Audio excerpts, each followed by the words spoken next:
Hi, this is Robert Polenick, the owner of Brutal Iron Gym. In today's video, I wanted to share snippets of what I'm doing for a back workout. So I'll show you a format I'm using which involves pre-exhaust and actually high repetition to begin with, and then I work my way to heavier weight loads.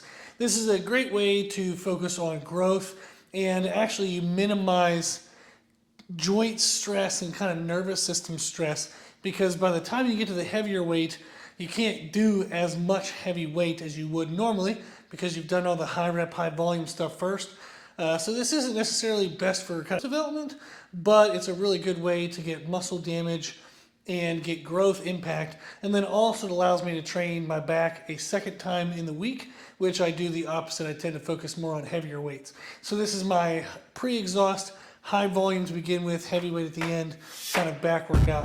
So I'll show you the individual clips, different exercises, and talk you through it along the way.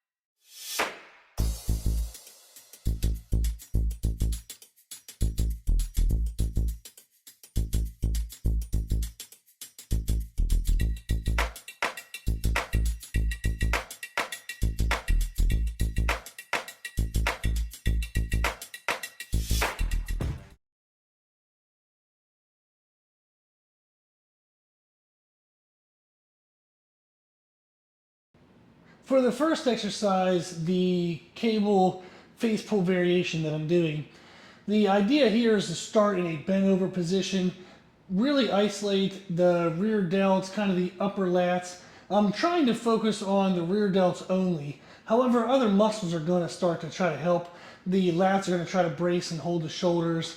Biceps are going to help try to pull the handle in. I'm trying to eliminate that as much as I can mentally and positionally, trying to stay focused and tight in position to where I can really feel the rear delts.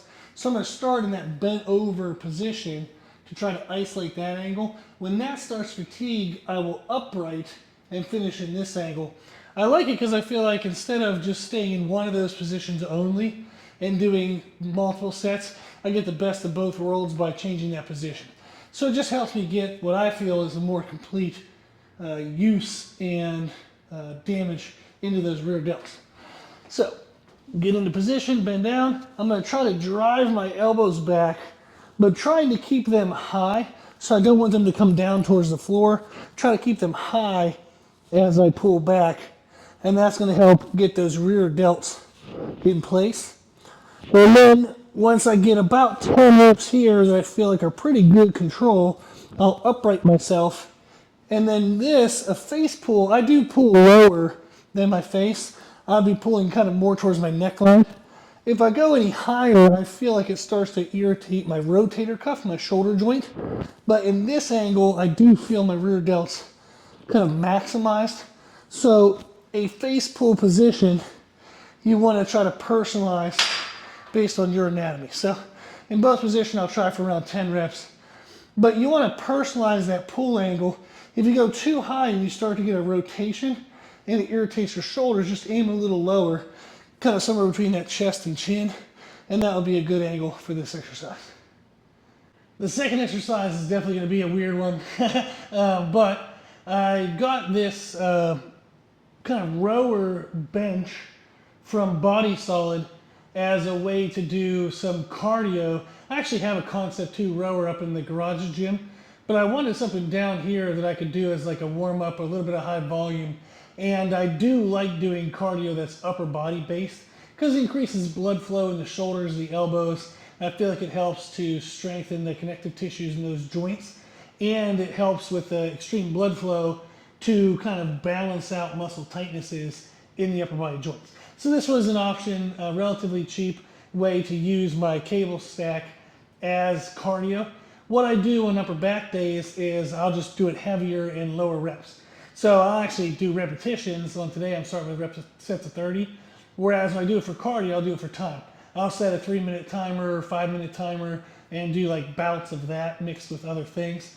And then you saw the red straps and the handles. The handles are a thicker handle by Spud Inc., and they bend a little bit. The reason why I like that is the bend prevents it from feeling like it's rolling, and the thickness helps me feel like I can kind of pull more from my back rather than something so small where you get like a better grip and it almost engages more of your bicep and forearm. So I like that I almost just have to hook it without my thumb involved, that I can just hook it and kind of pull through my back.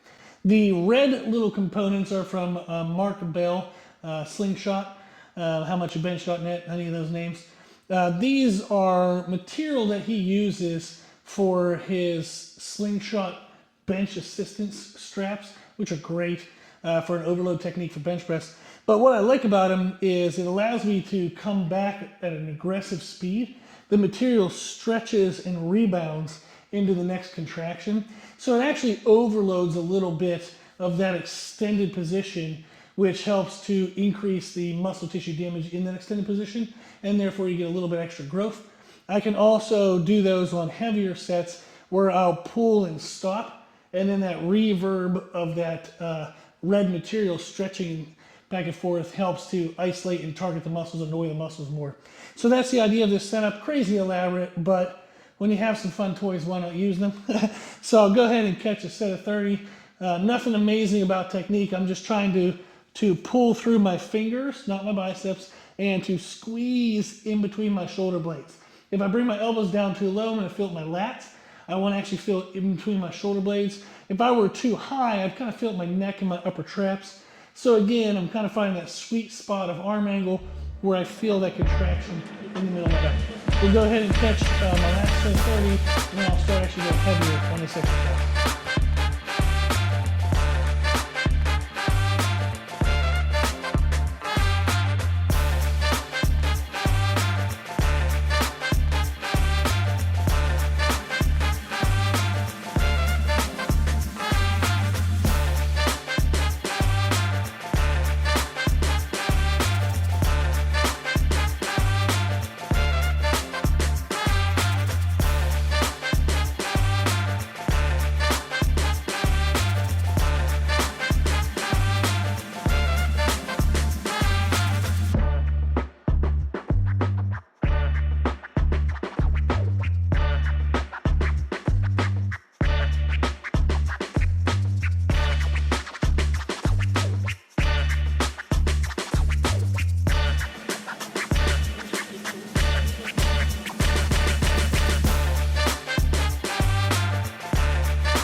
I've now switched over to my third exercise. I'm going to keep the rows going, but start getting heavier.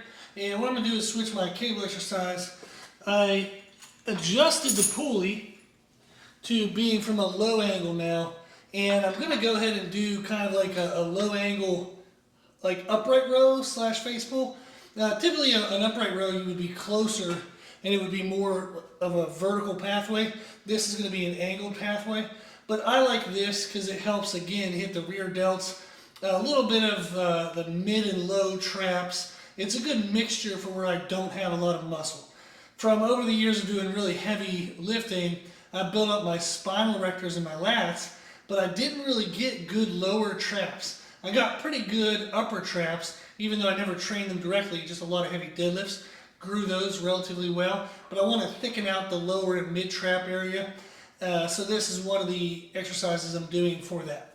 So I'll step back, get the weight on, and now as I pull back, I'm going to be pulling kind of again towards my neck area. And you'll see I'm going to come up and actually rotate a little, but this doesn't cause the pain that rotating from a straight ahead angle causes me. So this one, it's a little bit of an easier feeling into that shoulder. So this allows me to still feel the muscles I want without a joint annoyance. And then I'll also play with my hands to where as I'm pulling, I'm actually angling my thumb lower a little bit. So as I pull back, my hand is angled in rather than totally flat, definitely not out. If I angle in, I feel more of that rear delt. If I were to angle out, I kind of feel more of my upper trap. So for this exercise, hands angled in, a little bit of rotation in the shoulder, and I'll look for 10 to 14 reps, but this starts to burn pretty dang quick, especially considering I've already done a good bit into this area. But this really helps pump up the volume and get those muscles growing. Whew. So that's what that exercise is. I'll now keep up the rows and start doing heavy with that.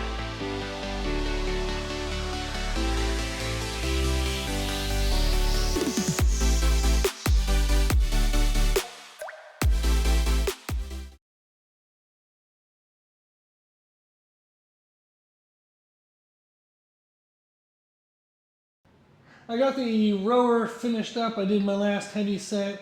I ended up doing, I think, 3 sets of 30 and then 3 sets of 20 reps. Very good, great mid-back pump. Everything's feeling nice. And combined with the cable machine, cable exercises, really good kind of pre-exhausting volume. Now I have my Seal row bar, my Rogue Fitness set up, and I have it in my Mutant Metal J-Cups. These are snapback rollers. They're basically like a little Monolift in J-Cup form. They're freaking-tastic. I absolutely love that company. I have their UDA, the Ultimate Dip Attachment as well. Great products. So I love these J-Cups, and they have an insert here that I can put in. You'll see, I'll show you a closer view, but you can take this insert in and out, and that changes it from where the snapback feature, where it works as a Monolift, into like just a regular functioning J-Cup. But it also has roller features, so you can always center everything. I really like those. So the Seal row bar by Rogue, the reason why I like doing this bar, I'm going to do bent over rows, is you get a much deeper contraction than a barbell. So this is, again, like with the setup with the rower machine, it's very elaborate, but I am fortunate to be able to have some toys, to buy some toys. So this is one that I like.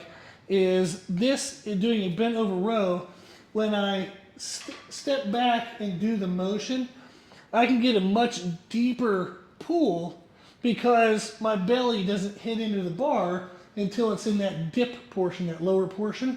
So I can get a much deeper contraction and be able to stay in a more upright position, which helps target that upper back area that I'm looking for. So I don't want to have to bend over too far, get too much lat engagement, start to overtax the lower back and the abdominal muscles to where you start to almost like thicken your core, having to stay in that bent over position. I like having a more uprighted position that lessens the lower back stress, lessens the core stress, don't have to worry as much development there. And that's actually one of my goals, is when I was doing more strength-based stuff, due to a longer torso, my core really thickened out. My obliques thickened out to help support me for squats and deadlifts. I like to bring that in to make more of a V-taper. So having an exercise where I can change my torso angle just to change the load bearing in these muscles is super helpful. So I'm going to set this up. I'm going to do probably sets between 5 to 10. So it's going to be my heavy work for the day. The reason why I'm using air quotes is I've already pre-exhausted my back. And I'll only go as heavy as I can still feel the targeted muscles working. Whereas on my other back day, I might go a little more aggressive, like with maybe one arm rows or some heavy cable seated rows. And I'll cheat the technique a little bit to get some heavy weight load. Whereas a day like today, I like to stay more crisp.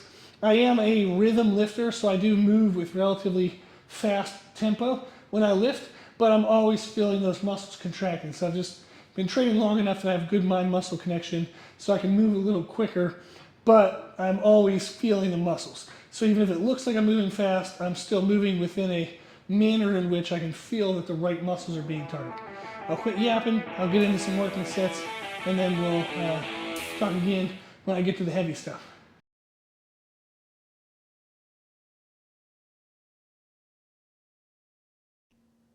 I wanted to jump in before I went and got any heavier with these sets and say that I am going to use wrist straps. The idea of these is I can wrap them around the bar and help give my grip some extra support. The reason why I like to use these is I have 2 old bicep injuries. I partially tore the connective tissue down here. Long time ago, trying to do a stupid heavy cable row. A machine I went to had a 300-pound stack, and I want to see if I could do it. Dumb mistake. And then on this bicep, I tore the upper outer connection there. The muscle kind of tore and is now a lot lower. And that was trying to do stones. I was doing Atlas stones. So I have competed and coached people in strongman before. So I was trying to do a heavy stone one day. Wasn't hydrated, wasn't fed, just trying to force the workout in when I wasn't in the best condition, and ended up partially tearing that bicep. So I've still been able to grow my back. I had both those injuries, 20, 30 pounds of muscle ago. So I've been able to grow my back and get a lot stronger. One of the ways that's been able to do that is by using lifting straps, because they help alleviate some of the bicep involvement, and therefore I'm not limited by what the biceps can do. So this helps, quote unquote, strengthen the biceps, so that way I can put more weight load into my back. This is another reason why I do a lot of pre-exhaust, so I don't have to do heavy weight for my back, which could potentially risk more bicep injury. But I just wanted to say why I'm using straps and that it's okay. If I was worried about grip, I would just train my grip independently. I've still deadlifted 700 pounds even while using wrist straps for back stuff. So if you have any grip issues, I do some isometric holds on just like barbell. Just pick up a barbell out of like the J cups down here and just hold that for a while. Now I'll do that without my thumbs wrapped, just hold it hooking in my fingers. And then I have a couple of specialty attachments my dad made me, which help train grip as well. So I've actually torn, this is another injury from when I was younger. I tore the material in my hand, and then that took away the strength in these two fingers. I can't straighten my hand. That's as straight as it goes. But I was able to rehab that and still do the 700-pound deadlift. So grip training, I wouldn't worry about in the middle of a back workout. If you're doing back, just do back and then catch your grip later. But don't limit your back development worried about whether straps will make your grip weak or not. So get a good back and then just add grip to it.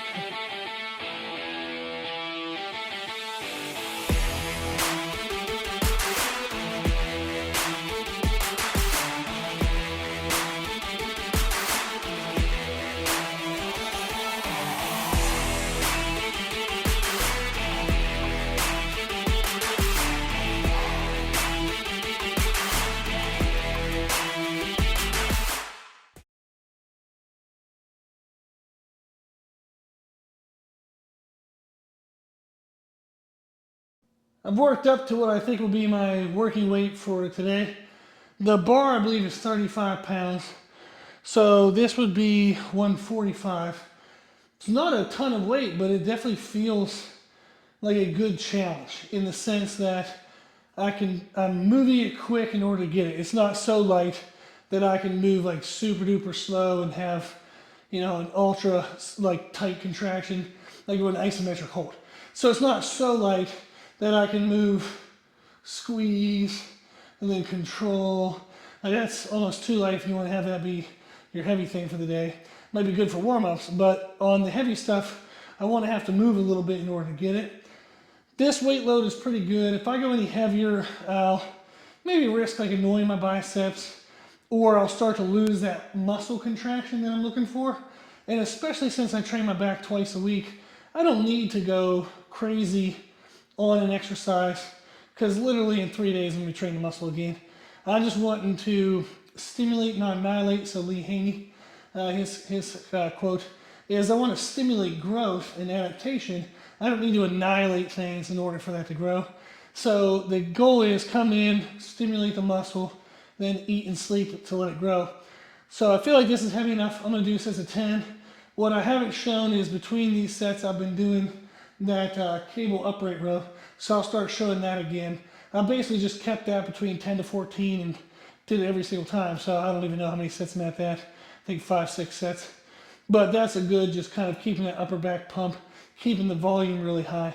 So now I'll aim for probably 3 sets of this weight on this movement paired with 3 more sets of the cable. So I'll show you those and then we'll check back in together after I'm done.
I finished up my working sets for both those exercises.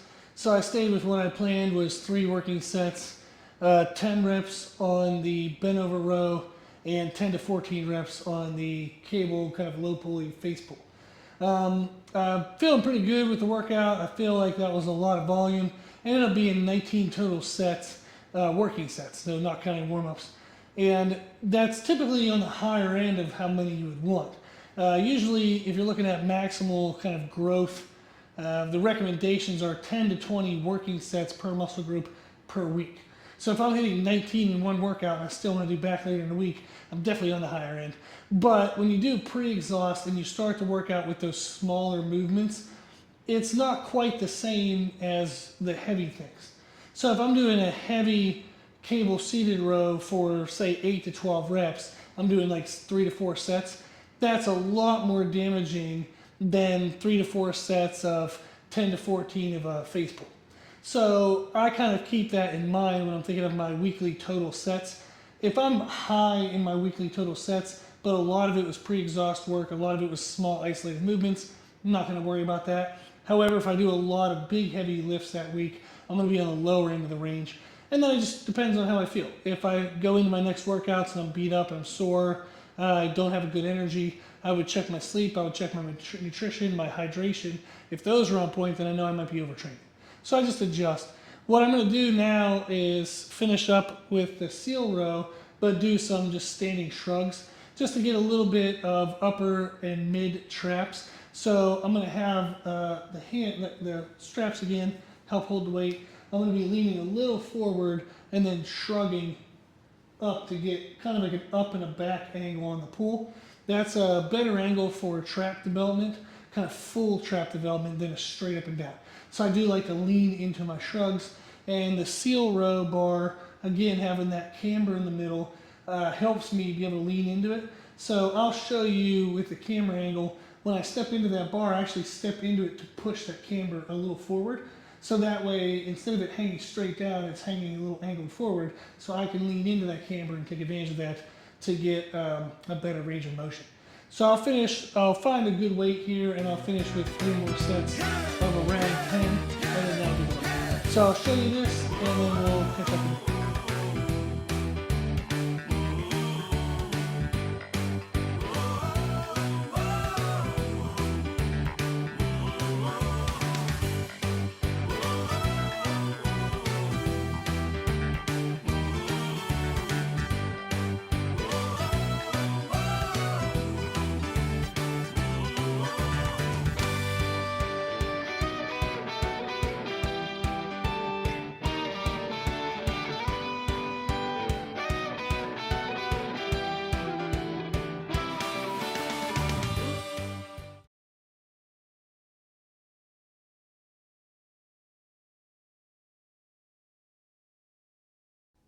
I just finished up the working sets for the shrugs. You'll notice with the shrugs I do bend my arms. The focus isn't on my arms, it's not on how high I can get the bar. The focus is just trying to squeeze my shoulder blades together. I want to touch my shoulder blades. And when I think of that, my arms naturally bend in order to get my upper arm and my shoulder kind of all the way rotated inward, get that good full squeeze. So if your arms bend a little bit on shrugs, not the end of the world. You can try a wider grip, and that'll help increase your range of motion before your arm would bend, or you can just let your arm naturally bend a little bit. That is the way I prefer, because it's a little less risky on the bicep than having a wide hand position. But if you see my arms bending, totally fine. If you see your arms bending, totally fine, as long as the focus is on what's your back doing, not how high you can get the bar. So I ended up doing 22 total working sets in the workout. I felt like it was a really good workout. This, again, was a focus in which I do high volume first, pre-exhaust, then work my way into heavier weights. So the next workout I do for back will be the opposite. I'll warm up properly, but I'll start with the heavier things and then work my way to the higher reps. This is a suggestion I have for you. If you want to build a big back, is to try to train it twice a week. Do one time pre-exhaust high volume first, the next time properly warm up, and then do the heavy weight first. It's a great way to get a lot of volume in on your back, but be kind to your CNS and your joints. Okay, hopefully the video was helpful. If you have any questions or anything you want to see in future videos, just reach out. My email is brutalironGym brittleironjim@gmail.com. Also, we have a daily podcast. I have over 1,900 episodes at this point. It's listener driven, so if you send in a request, I'll make a podcast for you. You can find our podcast on our website, www.brittleironjim.com, or on any popular podcast platform. But I hope that you check that out. If you find these videos helpful, hopefully you'll find the podcast helpful. I just want to find a way to reach as many people as I can, to help as many people as I can. So if you need anything, just let me know. I'm happy to help, and I appreciate the opportunity to do so. So thank you for watching. I hope you enjoyed the video, and I hope it